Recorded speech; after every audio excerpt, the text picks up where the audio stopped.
So thank you for joining us today. And we are hosting this webinar through the Ohio Council on Family Relations, which is a state affiliate of the National Council on Family Relations. I'm going to share my screen here for just an intro slide very quickly. Are you all able to see the PowerPoint? Yes. Okay, so like I mentioned, this is hosted through the Ohio Council on Family Relations. For those that had indicated on their registration, it's approved for 1.5 contact hours through NCFR. If you are going to be receiving those CUUs, you'll receive a certificate within about 1 week after the webinar. So I'm going to turn it over here in a second. My name is Stephanie Blessing. I am a faculty member in the Human Development and Family Studies area at Bowling Green State University. I am a board member of the Ohio Council on Family Relations. So I'm assisting with our webinar today. I will be checking the chat box. If you have questions throughout the presentation, you can include that in the chat box, and then we'll have time for questions at the end.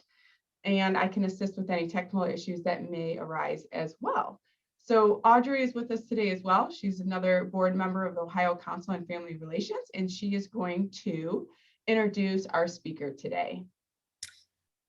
Thank you, Stephanie. Our webinar speaker today is Sue Maximov. I'm going to tell you a little bit about her background. She is a very highly qualified person to be leading this webinar.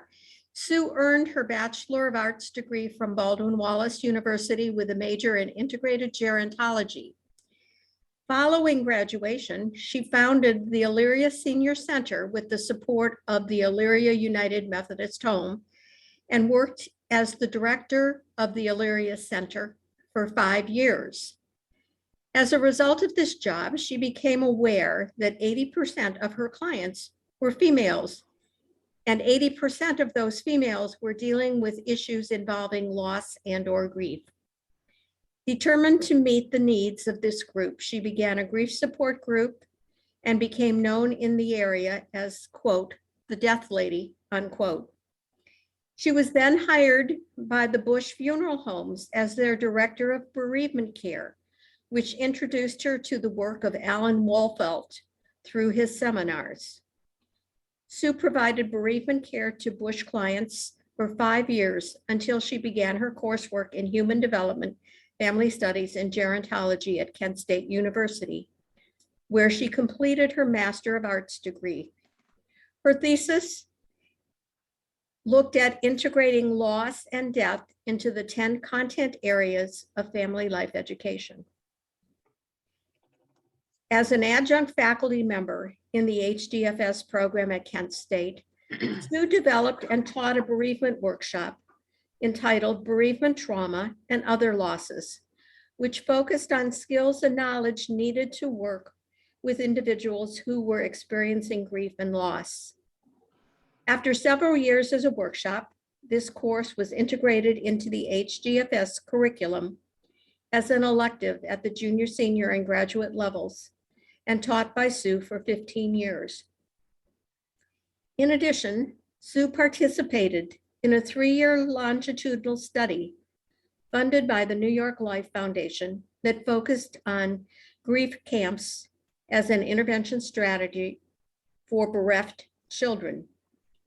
Results of this study have been presented at national conferences and in journal articles.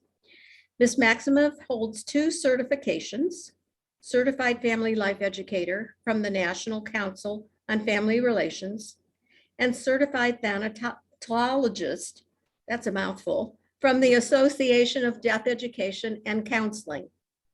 In addition to her professional experience, Mrs. Maximov is a mother and grandmother and has personally experienced instances of grief and loss.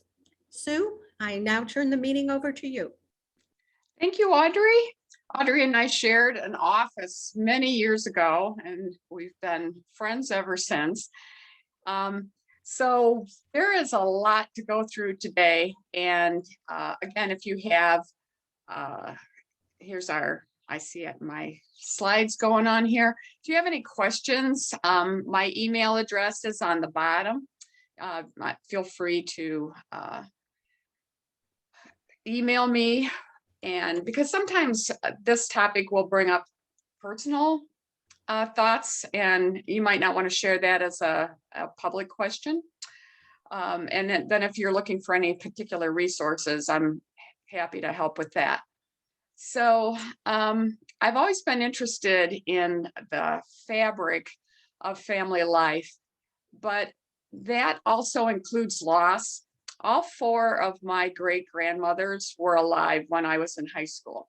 So one of them lived to be 103 and a half. So I'll probably be kicking around here for a while, much to the chagrin of my kids. 4 years ago, and this is a little disclaimer, 4 years ago, I survived 45 days in ICU battling septic shock, and 5 surgeries later, and a whole lot of things have taken place, but it's given me brain fog. So sometimes I can't, recall things. I'm not as slick as I used to, my one granddaughter said. So it is a great honor, though, to be here today. My kids were told that I would be in assisted living. So for me to be giving a webinar of this magnitude is quite an accomplishment. Okay, let's get to the meat of this. Can you flip it? Are we good?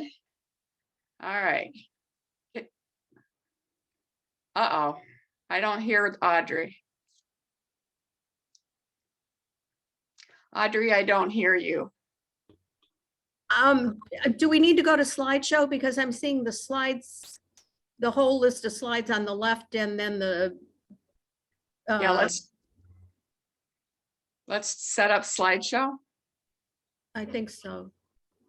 Or start slideshow.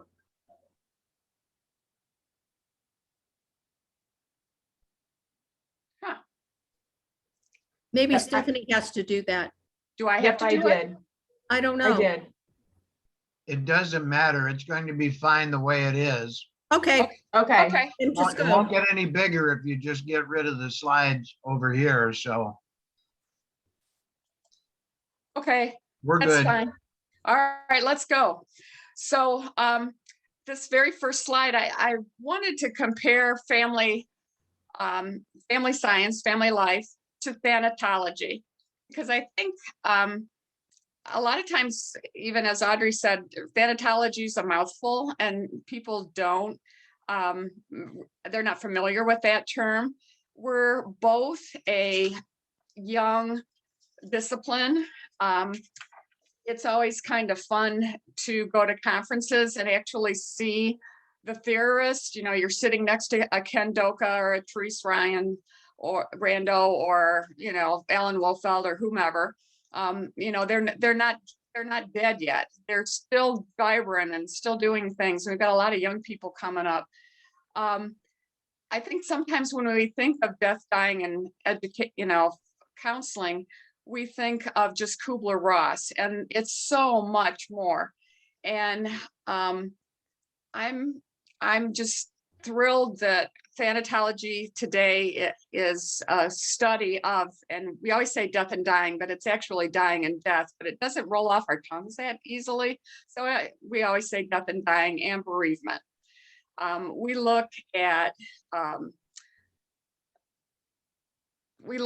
our loss. Well, we look at research and theory, but also practical application. So I've always promoted people in family intervention need to be aware and do some kind of a loss assessment, because you never know everything that has taken place. And this might be the catalyst for change. So we in family science have our 10 content areas, but in thanatology we have, can we go to the next slide? Do I need to go to the next slide? No, I got it. Okay, we have 6 categories, and we look at those categories through 10 perspectives. So there's like a filter. And this is a matrix, and I put down here the actual body of knowledge matrix.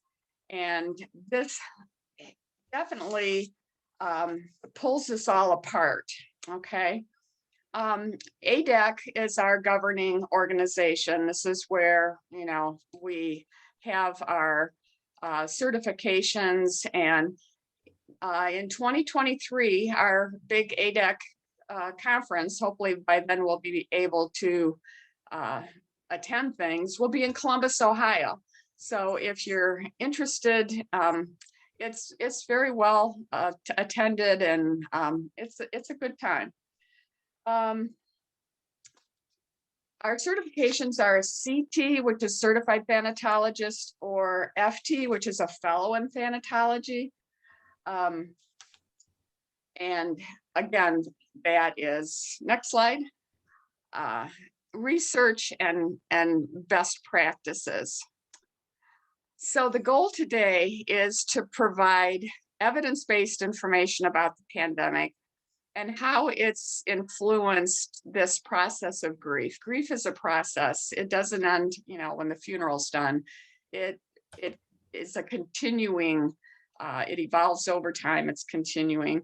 And so this topic, when I started this, it's enormous. And it's still evolving, this pandemic. We're in the middle of it. Hopefully we're getting to the end, but who knows if we get another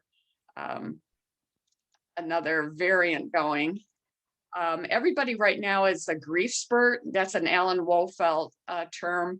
Sometimes when we've survived grief or a significant death, we become now an expert. And we had a woman in a church who was a widow, and had asked her to run the support group. She had no idea how to do that. She said, I've never done group work, but because my husband died, they think I know all about this. So, there's just so much more to it.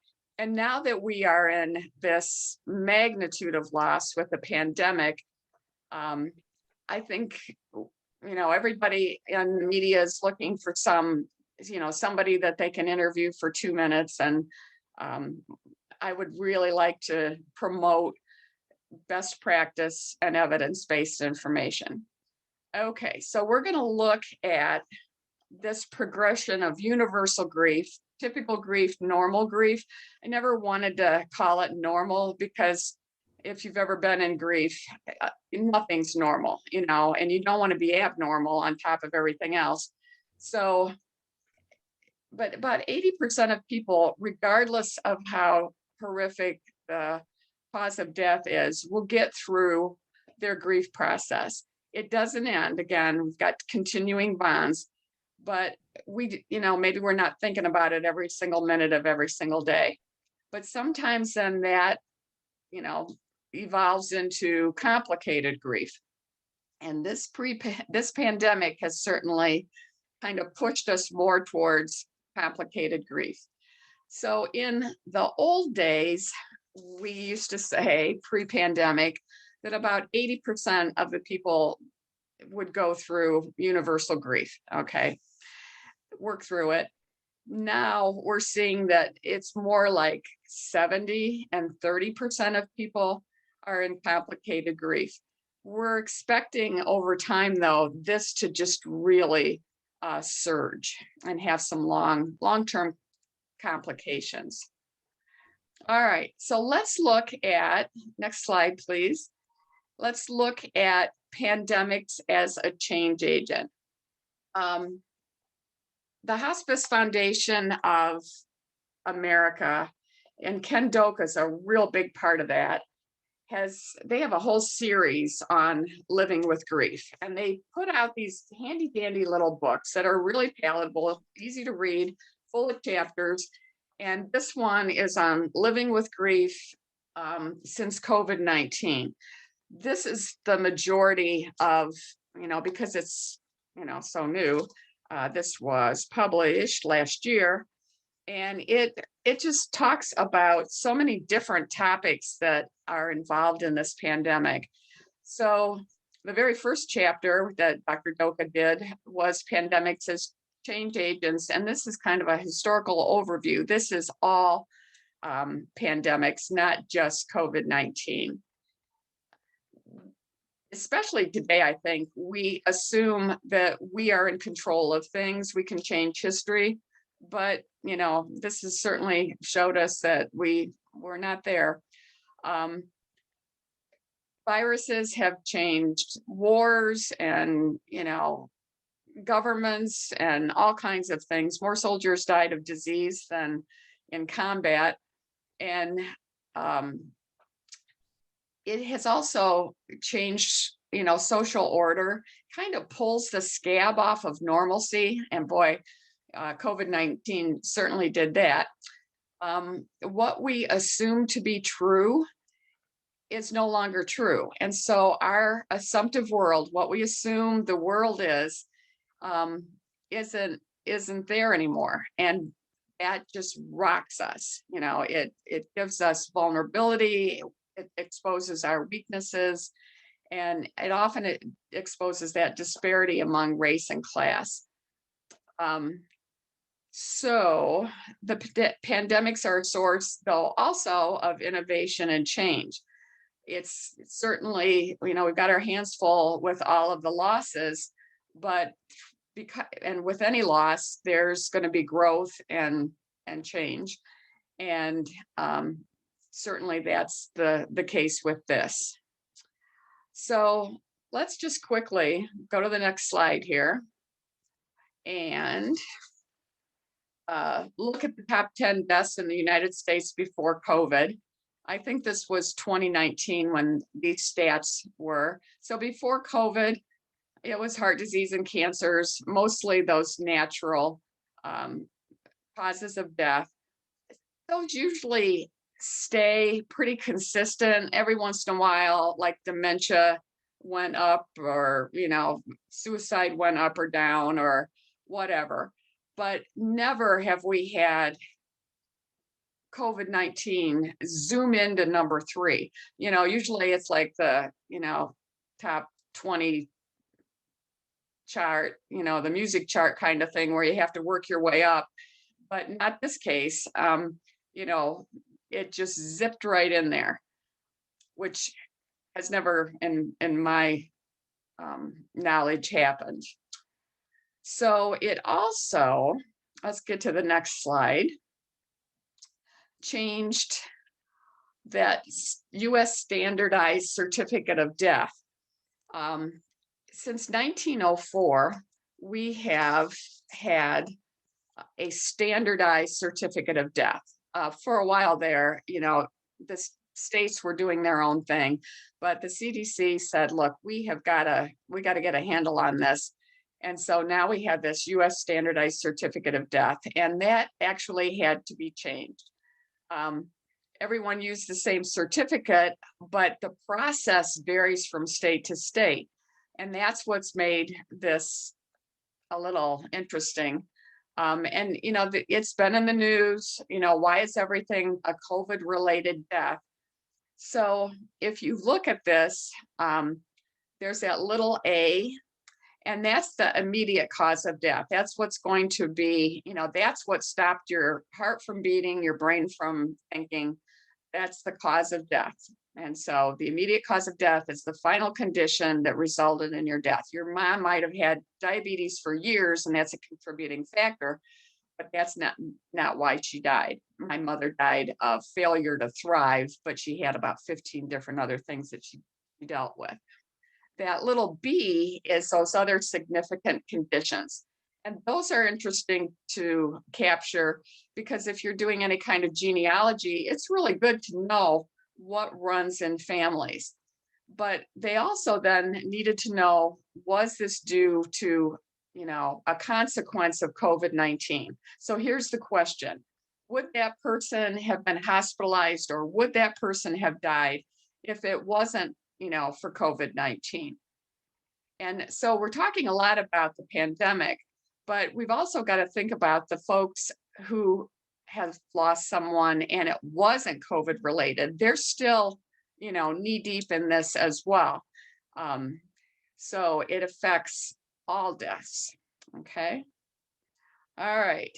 Oh, the other thing is, see this little cause of death? The manner of death is NASH, N-A-S-H. So it's natural, accidental, suicide, and homicide. Sometimes they're going to say, is it, undetermined?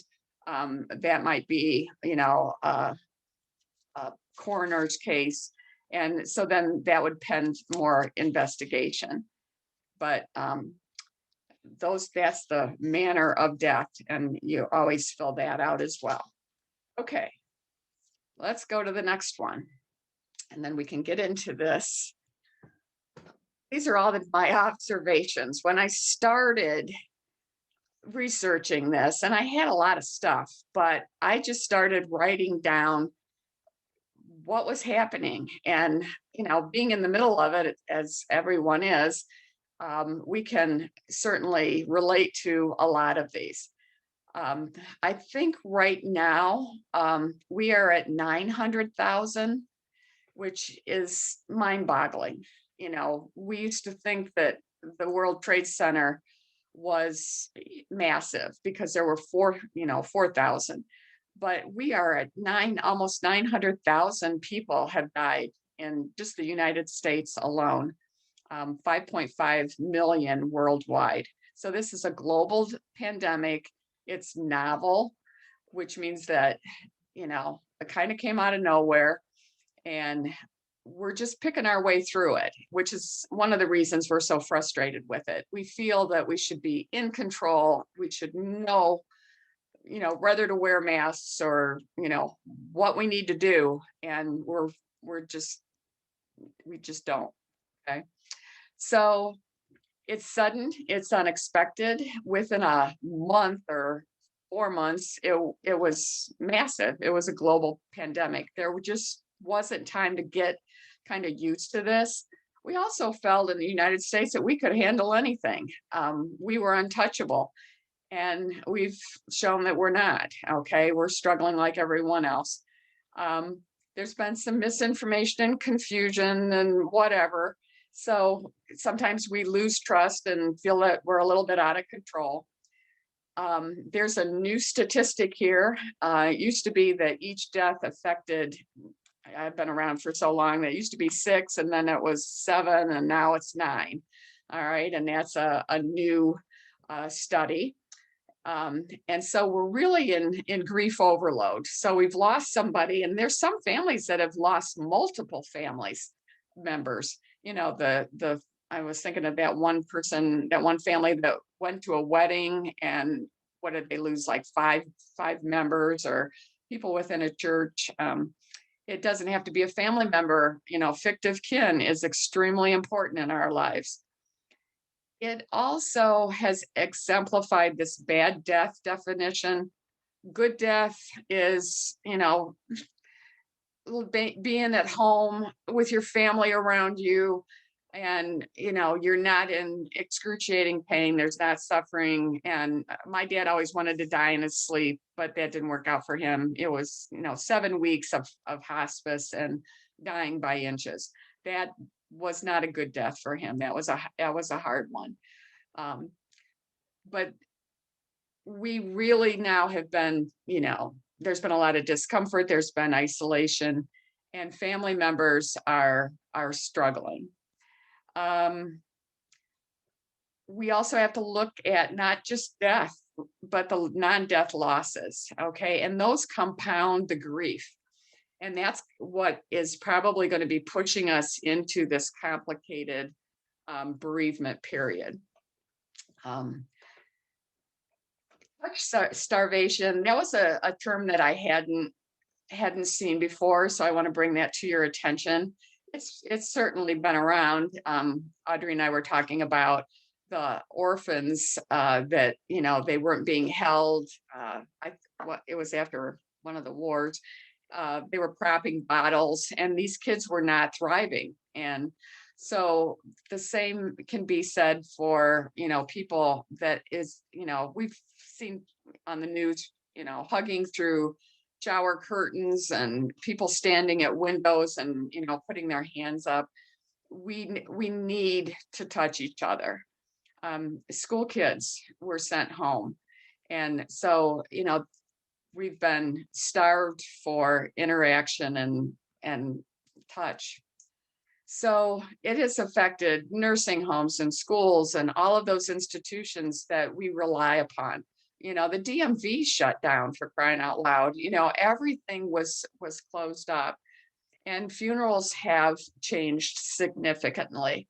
And we just have felt such aloneness, this alone feeling. So let's go into some quick definitions here.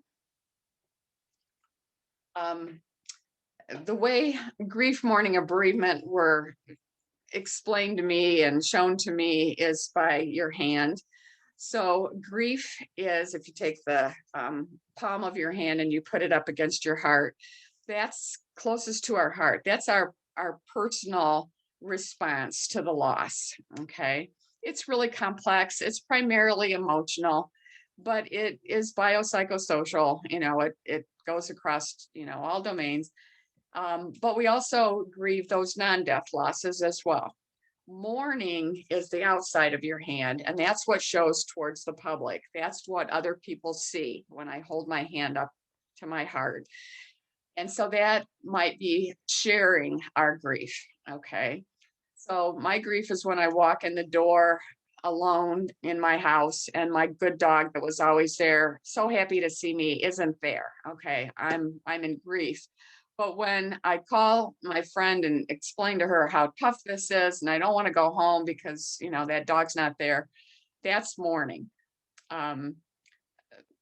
Flags that have staff, the black arm or the black badge things, when we have a line of duty death, obituaries, getting together at the funeral home, just crying on someone's shoulder, that's mourning. And sometimes those terms are used interchangeably, and sometimes that's okay, but there is a difference. Bereavement then is that situation that we're in. We're in a bereaved state. And so that can be, which hand is this? My time, my watch. Okay. And that is kind of the time that it takes to establish that new sense of normal, not getting over it again, because we always carry those people in our hearts, but functioning a little bit better, weaving that loss into the fabric of life. Complicated grief then is that, it used to be 10, 15%, but now it's moving into the, 30% people that are significantly impaired. They're not able to take care of themselves or our family members or their health or go to work or whatever. And this changes over time. Sometimes it lasts a really long time, and there were different forms of complicated grief. And I'm going to show you Therese Rando's book. If you want to know complicated grief, there's about 700 pages here. Very complicated topic, but we're going to, kind of simplify it here. Traumatic grief then is when the cause of death is, and the death surround's a term you need to put in your vocabulary.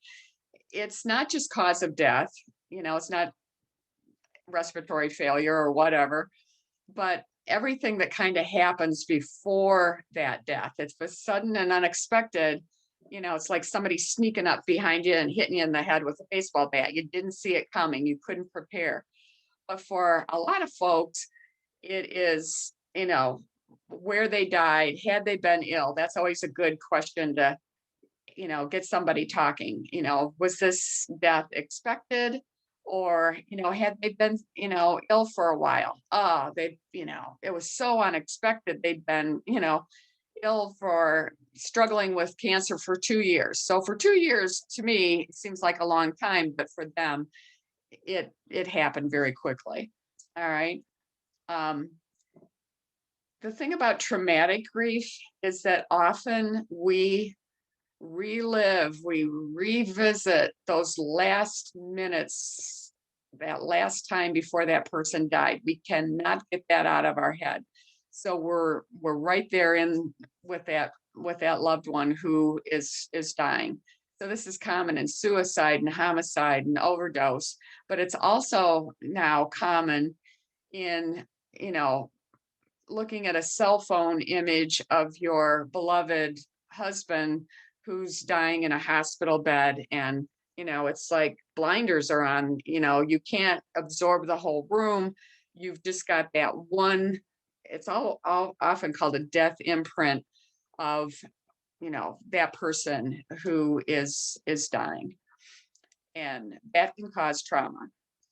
I listened to Jamie Raskin. He's the senator who had lost his son Tommy from suicide right before the whole inauguration and the impeachment. And he talked about trauma. The definition of trauma for him was the violent demolition of all your expectations of life. Boy, did that fit the pandemic, everything that we expect is gone, and it's a violent demolition.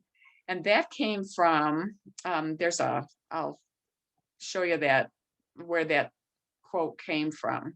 Okay.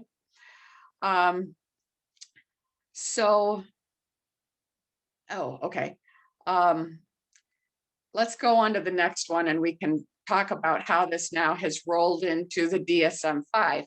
There used to be several different complicated grief forms. Okay. Now they've kind of rolled it into this prolonged grief disorder. Years and years ago, grief was not seen as something to see a counselor for. They either coded it as anxiety or depression, or trying to think the other one, and I'll remember it after this is all over. It'll come to me. But now PGD is prolonged grief disorder, and it is persistent. It's pervasive, which means every cell of your body is responding to that person who's not here anymore. Intense longing, intense yearning, total preoccupation. It sometimes will last a long time. That can be delayed or chronic grief. And if you talk to, Wolfelt or Doka or some of them, they're going to say a lot of these characteristics are common in universal grief. We've got the yearning, we've got, preoccupation, we've got, disbelief and intense emotional pain. That's true. But it's the impairment part of it, where you cannot engage in ongoing life. That's what pushes this to the other side. It's not to be confused with the diagnosis of depression. In fact, that often complicates it. Certainly depression is part of, feeling depressed is part of the grief, reactions and responses. And make sure that we don't medicalize grief. Grief is natural and normal and necessary. It's a part of living, but it is also not a medical term. We don't have symptoms of grief, and we don't treat people.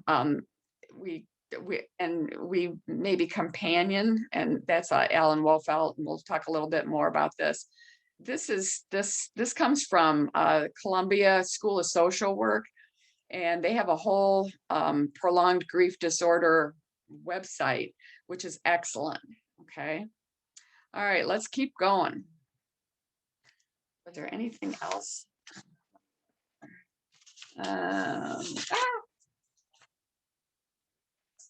Oh, one quick thing.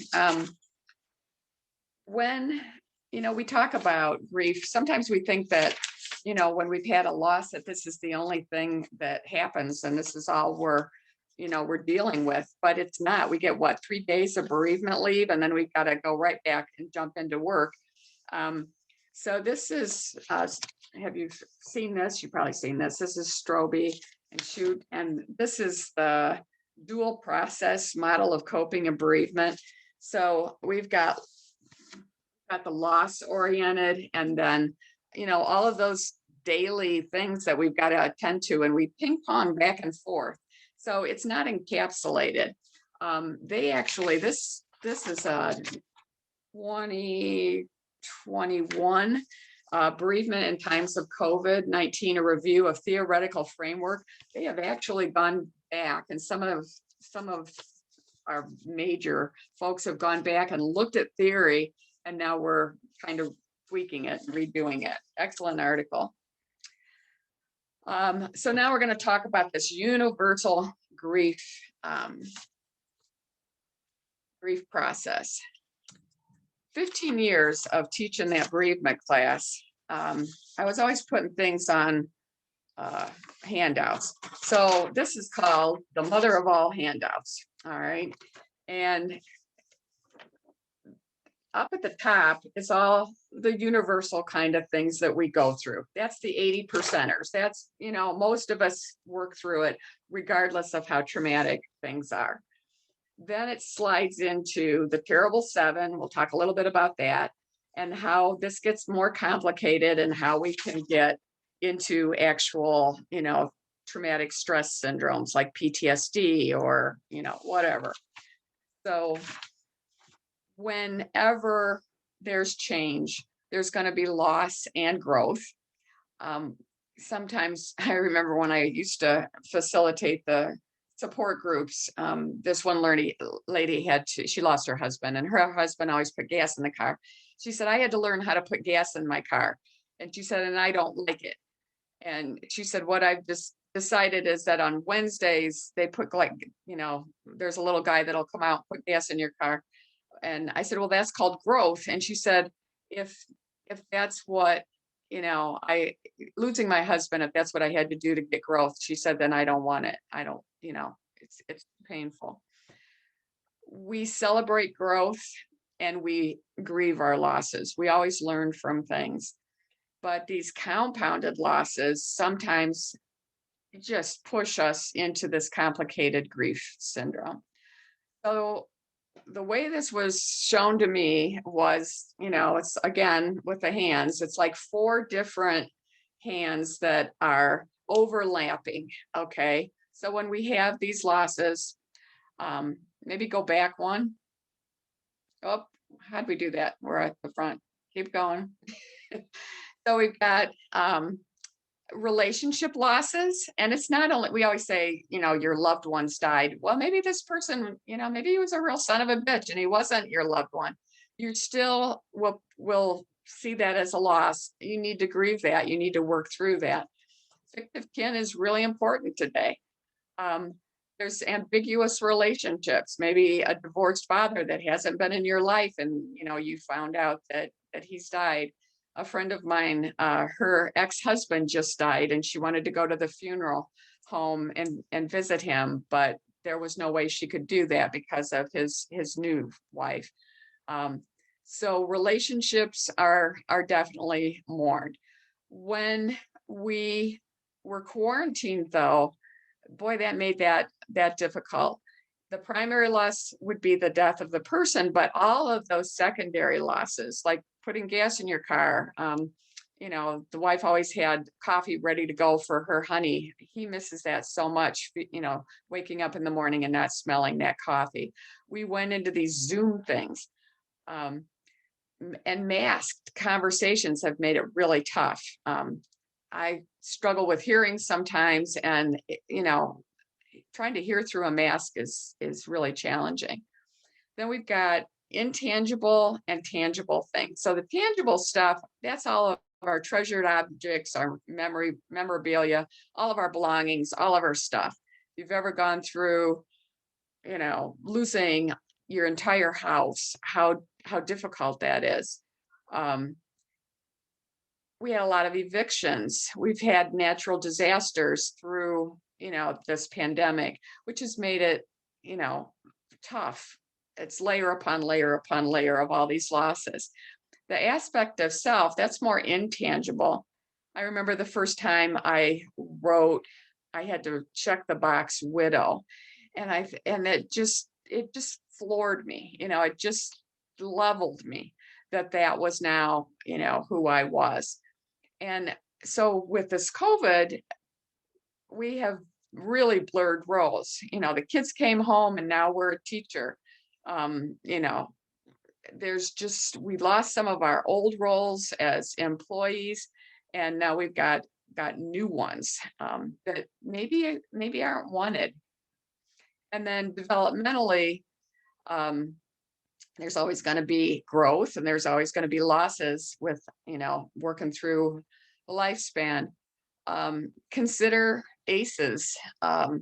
We have, and I know the one category is divorce, but it's more than divorce. Okay, now we've lost, we've lost parents, we've lost caregivers.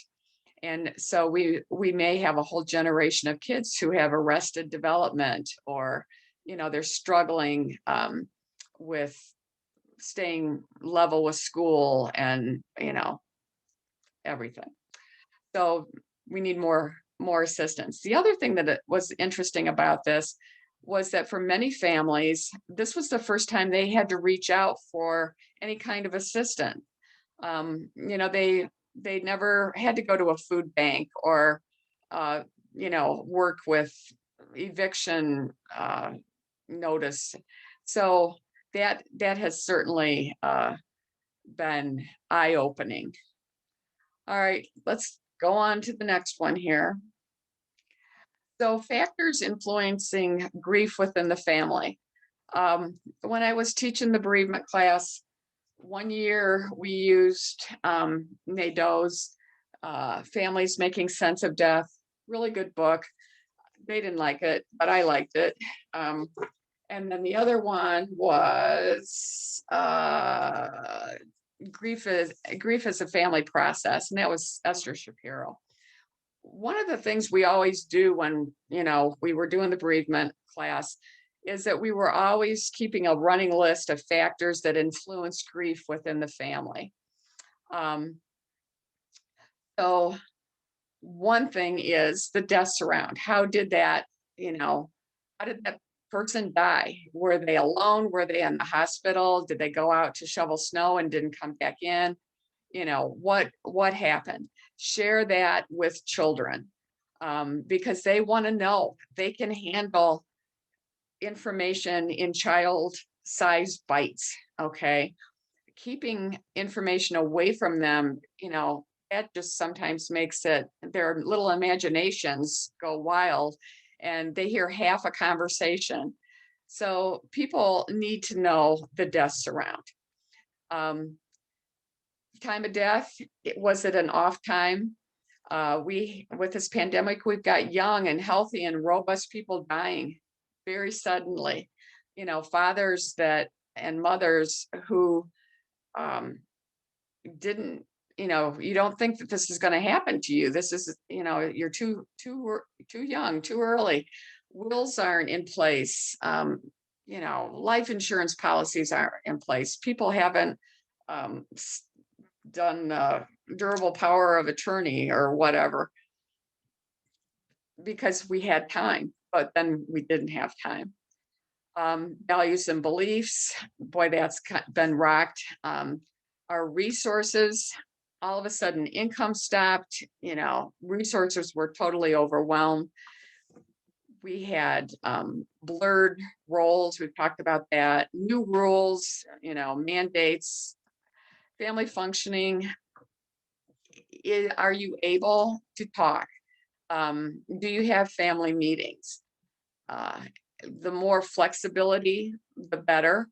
But it's a tough time when you're all together. You've got one hotspot on your phone for internet, and the dad's working from home. You've got two kids who are trying to do schoolwork, and the mom is also trying to get things done, and you're outside of Taco Bell.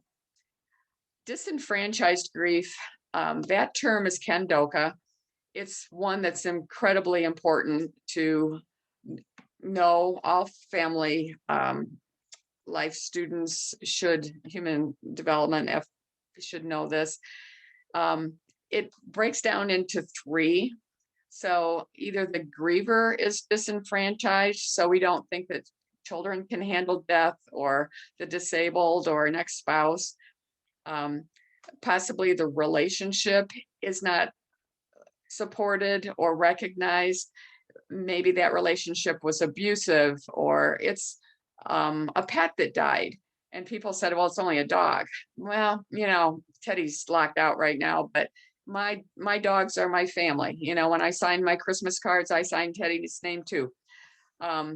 Maybe there's a relationship that you don't have access to right now. Maybe that person is incarcerated, or, there's a cutoff, and now that you're getting older, or adoption or something, you want to revisit that. That's a disenfranchised grief. And maybe the manner of the death is stigmatized. So, abortion, suicide, homicide. I remember working at the funeral home, and the one mother, her son died in the commission of felony. But to her, that this was her baby, this was her kid. And she said, no one's going to come to the funeral home. And she was right. Very few people did. There were a few friends, but for the most part, she was in that gray area. She was unsupported. She was unrecognized. And that makes it a challenge. So those COVID deaths are unsupported and stigmatized, although we were talking about this as well. Now with Omicron and it being so contagious, it's like everybody has COVID. So maybe that stigma is easing a little bit. Okay, let's go to the next one. What are we doing here? Common grief reactions. I'm not going to go through all of these, but it's so much more than crying. So much more than the yearning and the pain. But knowing that, and this is coming out of this Nehemiah and Lee chapter, this gets really interesting. They've done some real quick research and confirmed that grief following the death from COVID-19 is definitely more intense. They're looking at actually 2/3 of those bereaved by the virus are feeling a level of grief associated with significant impairment. So we're going to be moving into this complicated grief pandemic.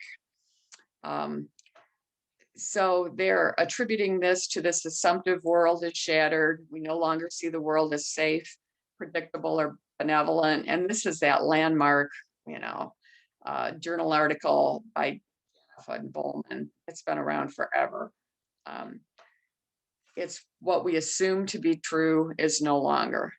So now we've got heightened anxiety, heightened fear, depression, somatic distress, post-traumatic stress, increased incidence of, overdose, suicide, domestic violence, community violence.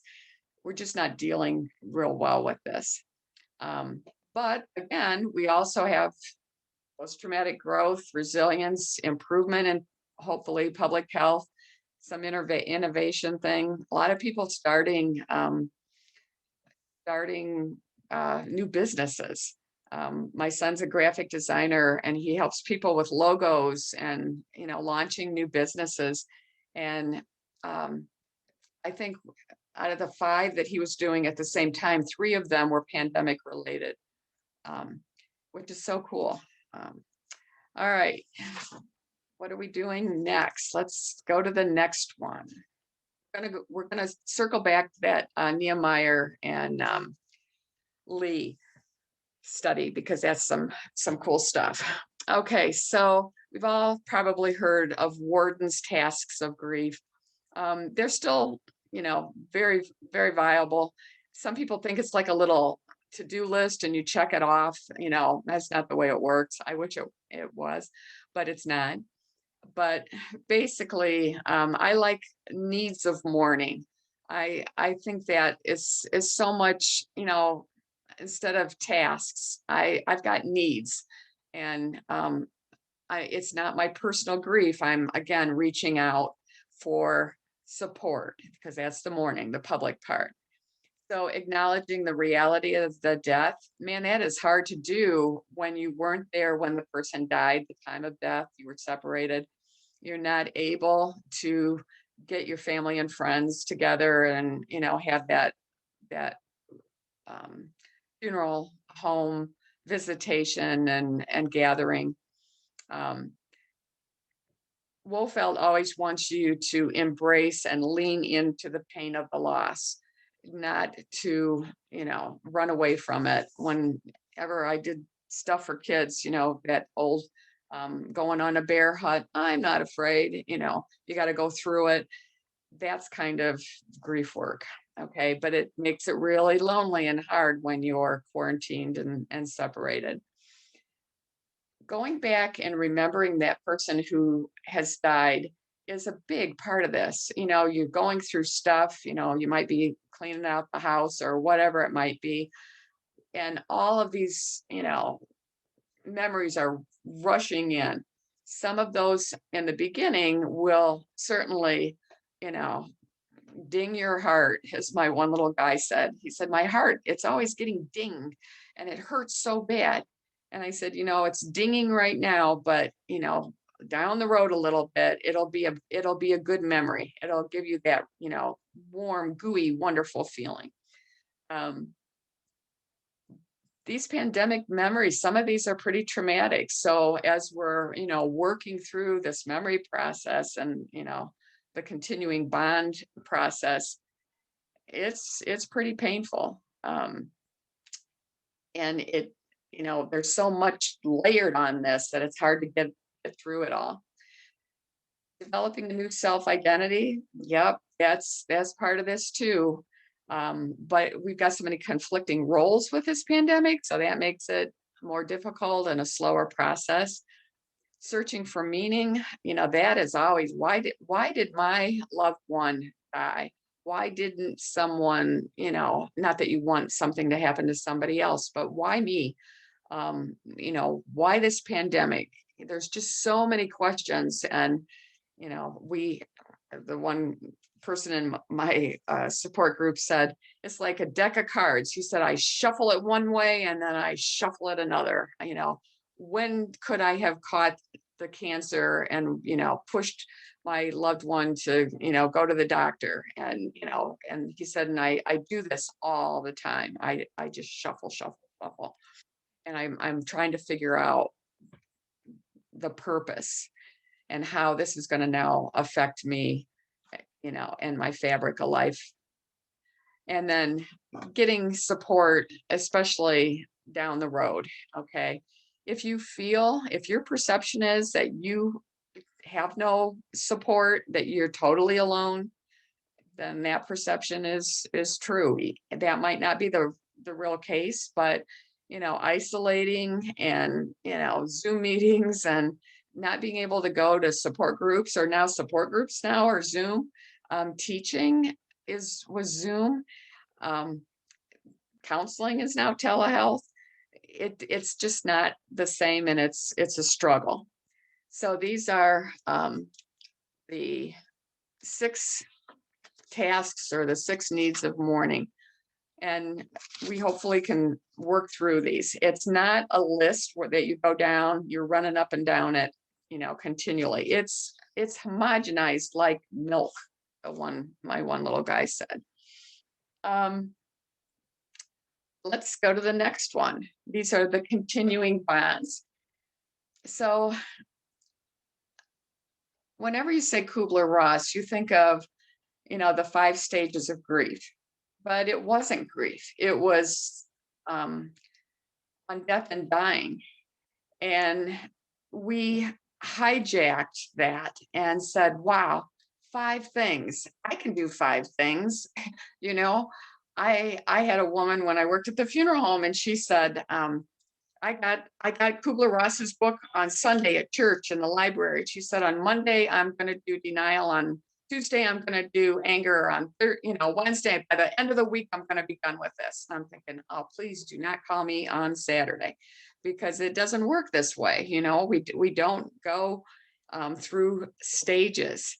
And so now it almost sounded like, when we talk about continuing bonds, that we were anti Kubler-Ross, and that's not that at all. So now they've coined this DABDA.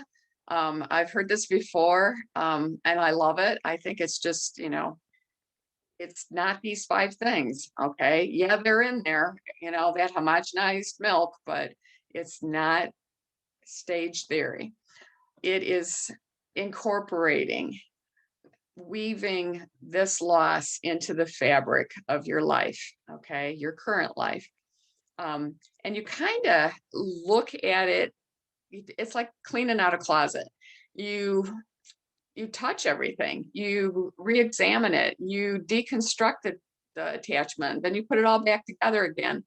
And you decide what you want to keep and what you don't want to bring into the next generation.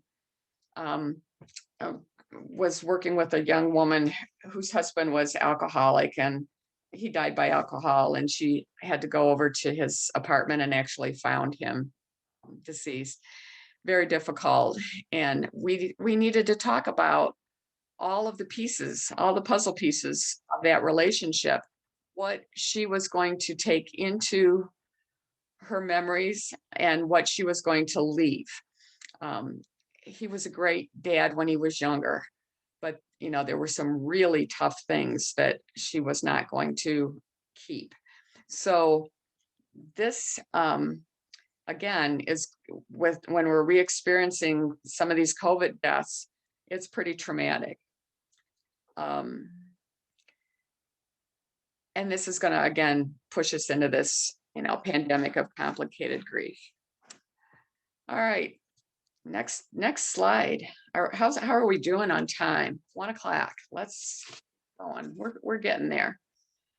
So now I showed you the mother of all handouts. We've kind of worked through all the universal grief stuff. It flows. But now we're getting into more of the complicated, where it gets dysfunctional. Charles Figley was part of ICISF, which is the International Stress Management Foundation. I used to do debriefings for first responders in Cuyahoga County, and it was fascinating. This again came from a conference, and these are the 7 calls that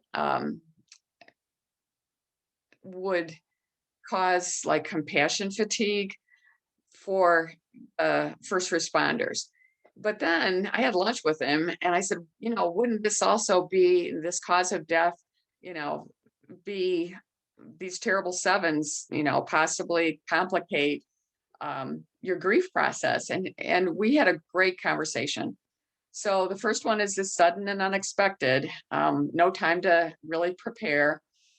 And if the cause of death is random, violent, mutilating, multiple, mass disaster, it's too much. It overwhelms our normal coping. Cause of death due to protracted illness, this often involves suffering. Sometimes we think that, that person's been dealing with this for so long. I've been a long-term caregiver, and I should have this all figured out. This anticipated grief is, I should be done with it. Not that at all, because we're so consumed with keeping that person living and taking care of them that we don't try on for size our grief. It comes like a ton of bricks afterwards. So some of the long haulers and people that are still dealing with COVID symptoms, this is going to complicate things. when we have a population that's vulnerable, children die, elderly are, dying, disabled, pets. That can complicate things. This is a big one. The next one about preventability. It's huge. If you feel that somehow your loved one shouldn't have died, that there was, something that could have been done, then that's going to complicate this. And you hear this all the time. I'm starting this organization so that no one else has to go through what I've gone through.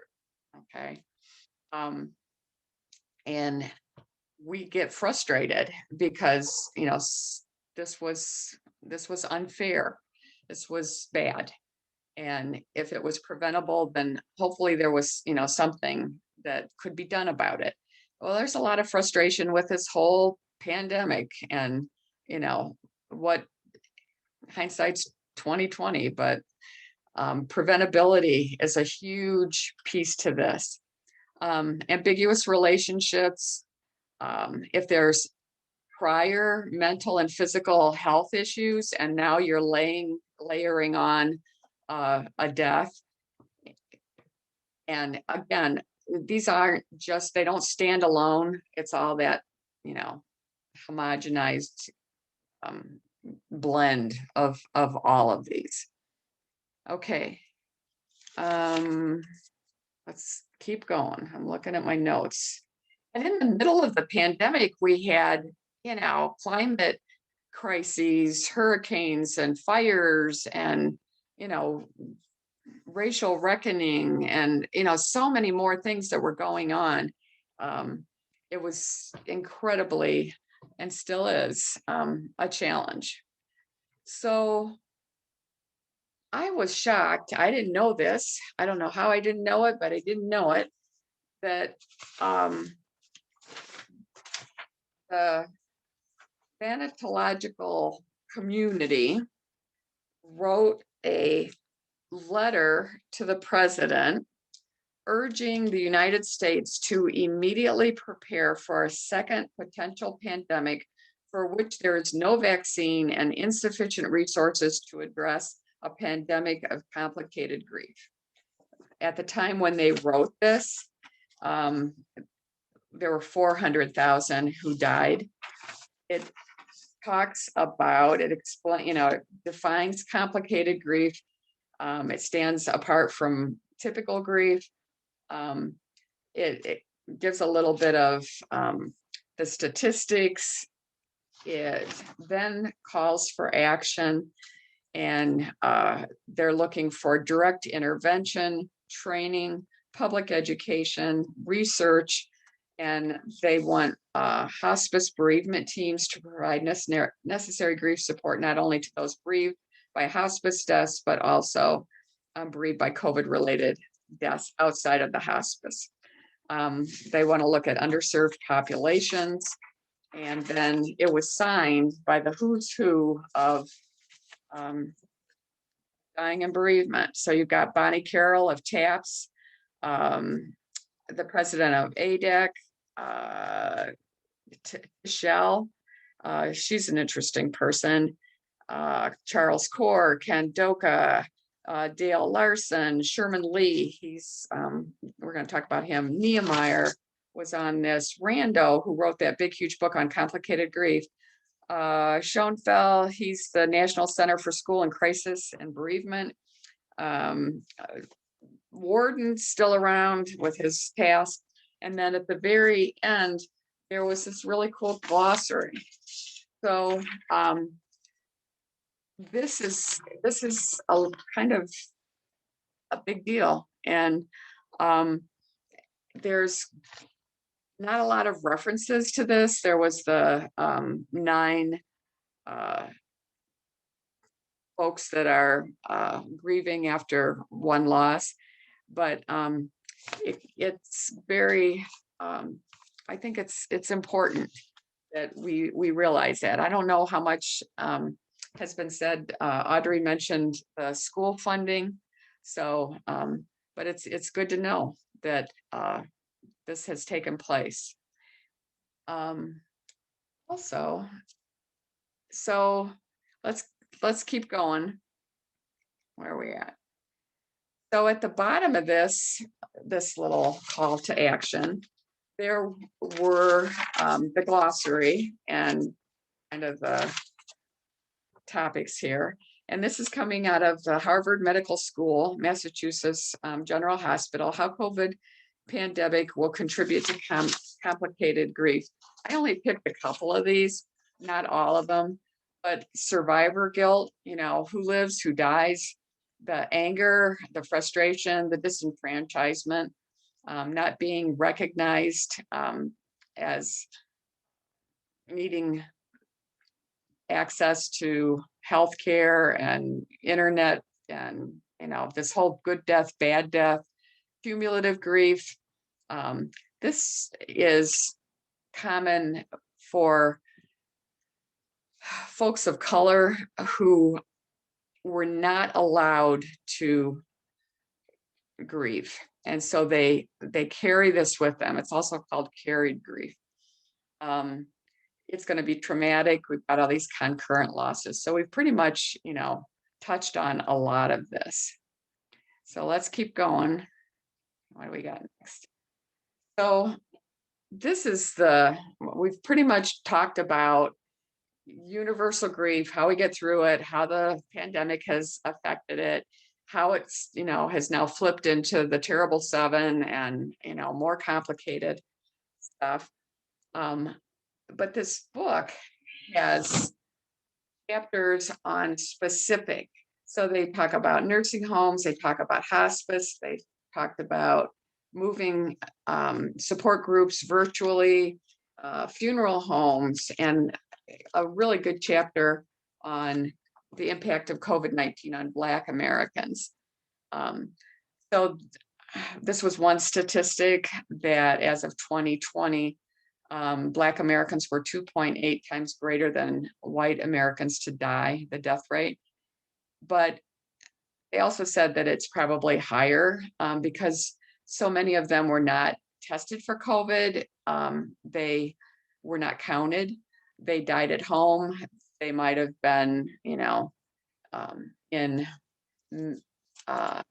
essential jobs and, so we also see this, I'm in Wayne County.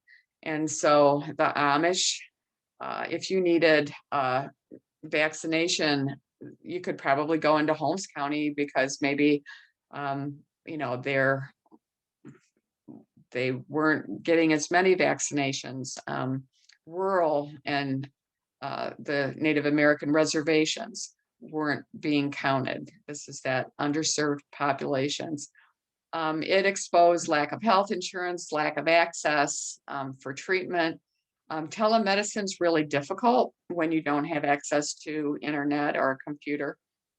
And so there's pre-existing conditions that then made, it more severe. Cumulative grief, which is grieving all of the, the racial injustices in the past. You carry that. Tischel has called it carried grief or suffocated grief. It was never allowed to be mourned. And so there's that anger and frustration that's always a part of that. And sometimes that's misinterpreted and perceived as oppositional. So for the rest of the population, it's anger is a part of grief. Okay, it's part of Kubler-Ross's, DABDA. But if it's viewed in the African American community, it might be seen as, oppositional and violent. Very important for family and friends and community. That's the center of their support. That's the center for resources. The church is important, and it's made it incredibly difficult to, work through all of this with the pandemic. So there is a need to organize and provide funds and education and crisis intervention within the Black community. And that, that was in that call for action as well. So this is chapter 2. Black Americans. We went then to another specific topic, which is the challenges of hospice and nursing home and caregivers. That's the next slide. And boy, was this a perfect storm. Oh, very difficult. You know, visitor restrictions attempted to ensure the safety of all for staff and patients and visitors, but it had such an unintentional consequence. And the decline in the functional status of patients was incredibly difficult. And people died of touch starvation and not being seen. You know, I told my brother the other day, I was so glad that mom and dad, you know, we lost them a couple years ago, that they didn't have to live through this. And dad was in assisted living, but he expected people to visit him all the time. He would not have wanted to, you know, take his food, you know, his dinner in his room. He would have wanted to be with his people. And it would, I don't think he would have lasted very long. It would have been, you know, incredibly difficult. So, you know, yes, there were times I visited a friend who was in a nursing home and I stood outside her window and, you know, we put our hands together. You know, there were people hugging through, you know, shower curtains. People found ways to, you know, touch, but it was incredibly difficult, and it still is. You know, hopefully this is going to, you know, that pulling of the scab and, you know, making changes for the better. Hopefully that will happen in nursing homes and hospices and to that caregiving community. One thing they did mention was that support groups for caregivers, as well as debriefing for staff, that may add a level of shared connectedness and solace. When I worked for hospice, every month before we started the new month, we actually read through the names of everyone that we had lost that month, and we would, you know, give little tidbits, and we all cried through that. We lit a candle for every person. We said goodbye to that month, and then we moved into the next month, because, you know, you don't want to be carrying that. And this is the case with our healthcare professionals that don't have the time to say goodbye. You know, it's just happening too fast. Okay, where are we at? Next is we're getting, this is the anxiety scale. This is so cool. All right, so Nehemiah and Sherman, they got together. It's Sherman Lee. And if you want to go to the National Foundation of, what is it? National Foundation of America, Hospice Foundation of America. Okay. That. Okay. He has a really cool little webinar. He's so cute. And he talks all about how this whole thing happened. You can also, this screening tool is unrestricted. He is giving this to the masses. Use this. And it's pretty simple. Let's see where it's at. I had a sticky on it, and this is it. I don't know if you can see it. Oh no. You see it? It's just 5, so a Likert scale, and it's 5 questions. And it is looking for dysfunctional responses in bereavement. And so there's quite a bit on it. And again, it is useful. He's published several things in Death Studies and Omega. So it's Sherman Lee and Nehemiah. He is a PhD professor, and he studies negative feeling states such as anxiety and grief. Yep. So there is that. And these 5 things are, I'll just read these real quick. I felt dizzy, lightheaded, or faint when I read or listened to news about the coronavirus. Number 2, I had trouble falling or staying asleep because I was thinking about the coronavirus. Number 3, I felt paralyzed or frozen when I thought about or was exposed to information about the coronavirus. Number 4, I lost interest in eating when I thought about or was exposed to information about the coronavirus. And number 5 is I felt nauseous or had stomach problems when I thought about or was exposed to information about the virus. So he is saying that the coronavirus anxiety is a little different than generalized anxiety. And fear also enters into this. Okay, so that is we talked a little bit about adaptive strategies. This is one.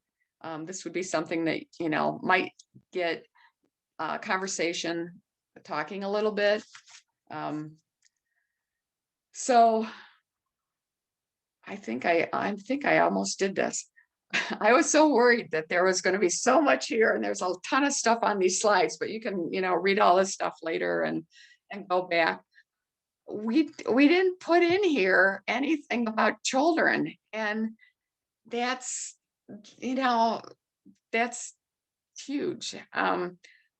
This 167,000 children have been orphaned by COVID. Orphan to me means that both mother and father are gone. But these are kids that have maybe lost one parent or a caregiver. And I pulled this up because this has all been dry, you know, thanatology stuff, but there's a really good little, this is a family who has experienced COVID, and they've got adorable children, and I think it was on NPR.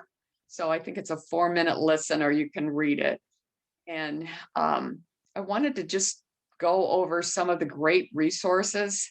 And yeah, these are resources for children, but you know, it helps the family out so much.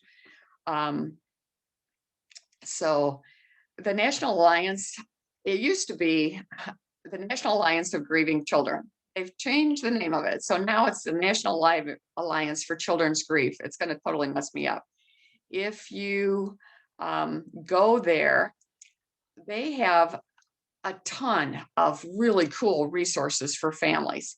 The best thing that NACG has is this interactive bereavement program where you can go, and it's called Find Support. There's that little website.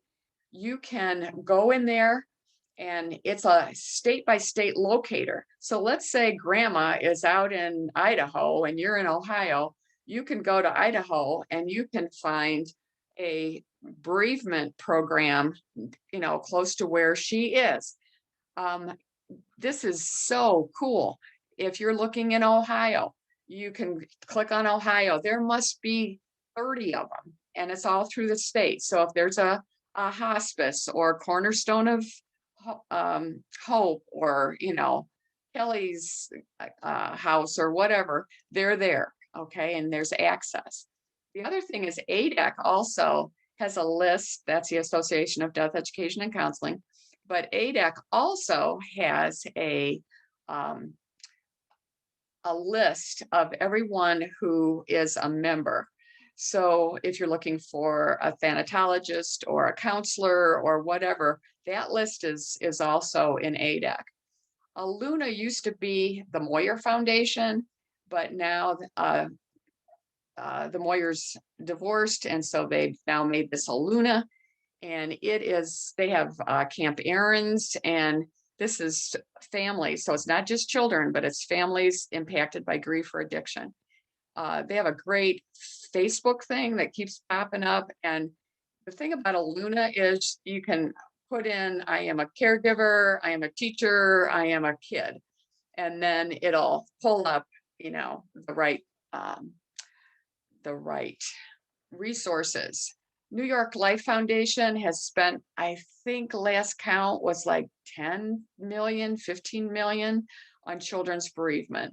They do a lot of grants, and they have an incredible amount of resources available at their site. Dougie Center, that's Portland, Oregon. They do some amazing things. For the everyday person, go to Centering. It used to be Centering Corporation, now it's just called Centering. Wow, they have hundreds and zillions of books. Joy and Marvin Johnson, they started Centering when their 20-year-old daughter was killed by a hit and run alcoholic situation, and she died, and Joy was looking for books and couldn't find them, and so they started. There's zillions of them. There's videos. You can talk to somebody, they can help you. Okay. Because you're going to have people that are going to go to Dr. Google and look for help. There's so much stuff that's not real good out there, but these are the main good ones. Let's go to the next slide, and then we'll finish this up. The companioning model I've put in here. This is Alan Wolfelt. There's so many, I think everybody, we just kind of hesitate to say, to reach out and call and talk to somebody who's in grief. We don't know what to say. We don't know what to do. It's actually called the Acme Shuffle. Acme is a grocery store, and you see that person who's lost somebody, and you duck down that next aisle so that you don't have to talk to them. You cannot fix this. Okay, when there's a death, there's a major loss, it's not up to you to fix it. You can't fix it. You cannot say anything that's going to fix it. You probably can't say anything that's going to be horrifically terrible, but you can walk alongside this person. You can absorb their pain. You can listen to them say, that they've had a hell of a day, or, that they got to work and they had two different shoes on. You can be present for that person's pain. It's not about taking it away. It doesn't make them any sadder when you talk about things, and you don't have to bring it up. I have walked 1,000,000 miles with people who just wanted somebody to walk with them. I stood and listened to a kid hit, at the batting cages, and we didn't talk a whole lot about the fact that his dad died, but he just needed somebody there. So it's going into the wilderness and being there and helping them find the way out. So here's his 11 companion. It's not working with them, it's companioning. It's walking alongside with them, and you can do that. Okay. Where's the one that I like so much about saying something, listening with your heart. It's not about analyzing it. Okay. So, and then there's, I think, a couple more resources. The Living with Grief book, that's the first one here. This Handbook of Thanatology is a monster. They just brought out the 3rd edition. Everything you ever wanted to know about, dying, death, and bereavement. And if you want to be a CT, that's the book you've got to read and master. There's a handbook on research and practice. Really cool, because it's got a great index in the back. You find a topic that you want a journal article on, and all of those, basic universal body of knowledge articles are back there. Alan Wolfelt, I'm a Wolfelt junkie follower, but he did this When Grief is Complicated, and it's educational support. It's got all kinds of stuff in it, it's a lot of good information, but it's also got some things you could do in the classroom. You could when you talk to people. I got hooked into this Amateur's Guide to Death and Dying. His Facebook group is so cool. Every day or 2 or 3, he puts something up. All right, and then I think we're just about done. What else? Last one. Kendoka, there's the call to action. Remember the Jamie Raskin quote about the demolition of expectations? That came out of that substance abuse mental health services. And you can download trauma informed care, and that's a downloadable thing. What's Your Grief is a really cool interactive website for all kinds of folks. They are wonderful. And then there's another one. If you go to the last slide, what's the last one?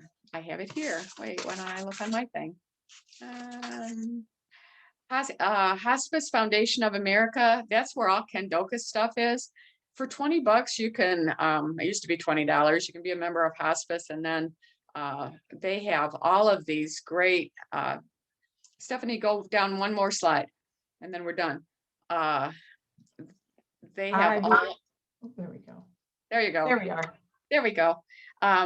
One more, all of those, there's a bunch of really cool webinars in the HFA. And Ellen, I put on here Alan Wolf's stuff. He's got Grief Basics. Cornerstone of Hope is local. It's Independence, Ohio. But you can download, I think it's like a 60-page free resource manual. It's really nice, and it's free. So there's that. So we got 30 seconds for questions. Let me see if I can. Here I am again. I turned myself off. I don't like to see myself. I talk with my hands, and I'm kind of all over the place. So I didn't want to see myself. So anyway, are there any questions? Is there anything anybody is dying to know? Anything I can help with? Was this helpful?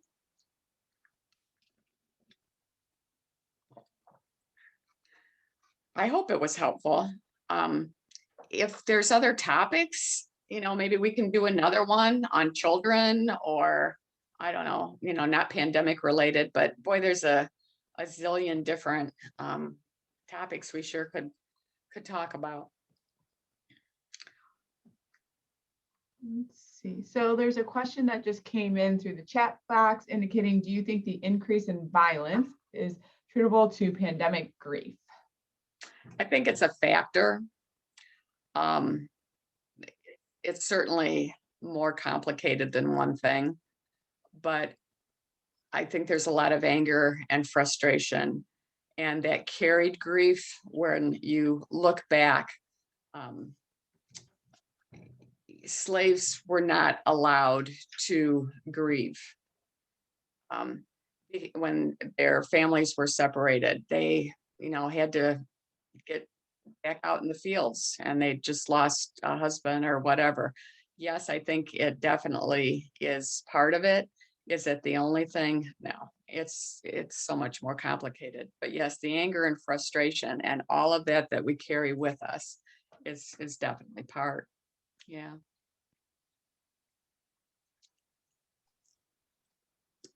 All right, so before we wrap up today's webinar, I want to thank Sue for taking so much time to provide all this useful information to us. I will send a copy of the PowerPoint to all participants following the webinar today. I know I dropped a lot of the resources in the chat box, but I know you all lose those moving forward. So Sue, there's some comments in the chat box for you in regards to the information that you shared with all of us today that was very informative. So if you want to take a look at those, that would be great. Okay. Just as a reminder, if you are going to be utilizing the CEUs that were approved for this presentation, you will receive that via email as well. About a week, we're hoping about a week after today's presentation. Double check and see if there's any other questions. Otherwise, once again, this webinar was put on by the Ohio Council on Family Relations. So if you're not familiar with Ohio Council on Family Relations, I'll drop the website here. in the chat box for you as well. So thank you all for joining us today, and I hope you have a great rest of your day.